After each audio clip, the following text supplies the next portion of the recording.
नमस्कार मंडळी. तर नवीन दिवसाची नवीन सुरुवात मंडळी. रेडी होऊन चाललो आहे जरा शॉपिंग करायला. काय शॉपिंग करतो तुम्हाला दाखवते. इथे आल्यावर हा आमचा नवीन फ्रेंड झाला. बघू शकता कसा शेपटी हलवतोय. खूप मस्त आहे हा. ह्याच्या गळ्यातली पट्टी बघा.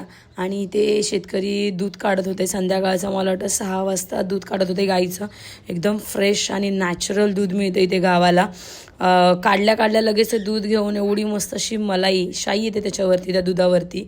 खूप भारी वाटतं यार असं बघताना. आणि असं दूध एकदम घट्ट असं गाईचं प्यायला. आपण इकडे जे मुंबईला पितो ते मिक्स दूध. आणि इकडे कोंबडी बघा.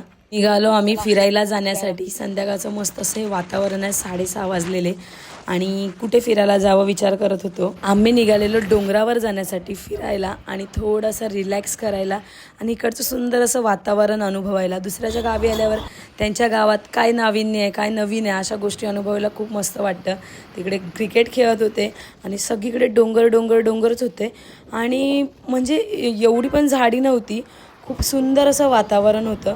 म्हटलं ह्या वातावरणात थोडंफार तर एन्जॉय केलंच पाहिजे. तिथे तलाव होतं समोर. तिकडे गेलो तर पाणी नव्हतं. आणि ते बकऱ्या बघू शकता किती बकऱ्या आहेत. पूर्ण पाणी आटलेलं या तलावातलं. तर मग इथे तलावावरती न जाता आम्ही गेलो डोंगरावरती. समोर डोंगर दिसत आहेत. अशाच एका डोंगरावरती आम्ही गेलो पार्टी करण्यासाठी. पार्टी म्हणजे तशी पार्टी नाही हो, वडापाव पार्टी. आणि जाताना आम्ही घेऊन गेलेलो गरमागरम वडापाव खाण्यासाठी डोंगरावर. आणि खूप मस्त वाटत होतं. जिथे नजर जाईल तिकडे उंच असे डोंगर पाहायला मिळत होते. आणि वेड्या वाकड्या वळणांचा हा जो रस्ता आहे तो. आणि फायनली आम्ही येऊन पोहोचलो डोंगरावरती वडापाव पार्टी करायला. आणि सोबत आम्ही वडापाव पण घेऊन आलोय, तुम्हाला दाखवतो. आणि वडापाव पार्टी.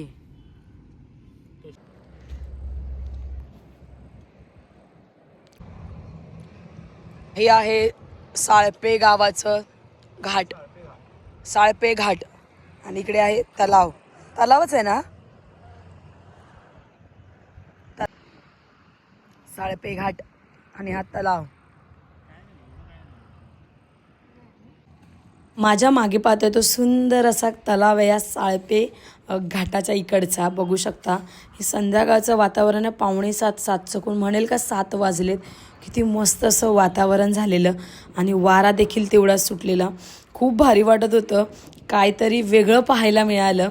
कारण आपल्या कोकणामध्ये नुसतं हिरवगार झाडं असतात. इकडे नुसते डोंगर पाहायला मिळाले. आणि मी तर भरपूर एन्जॉय केलं. खूप मस्त वाटलं. कधीतरी स्वतःसाठी वेळ काढून सर्वांनी फिरायला गेलं पाहिजे. आणि आपल्या फ्रेंड सर्कलबरोबर फिरायला जायचं. कारण सारखं तर आपण फिरायला जात नाही. वर्षातनं एकदा फिरायला जातो. काहीतरी वेगळं पण अनुभवायला मिळतं आपल्याला वेगवेगळ्या ठिकाणी गेल्यानंतर.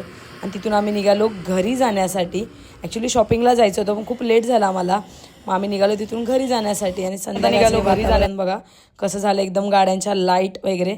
आणि कसा वाटतं व्हिडिओ नक्की कमेंट करा. आवडला तर लाईक करा, शेअर करा, सबस्क्राईब करा. धन्यवाद.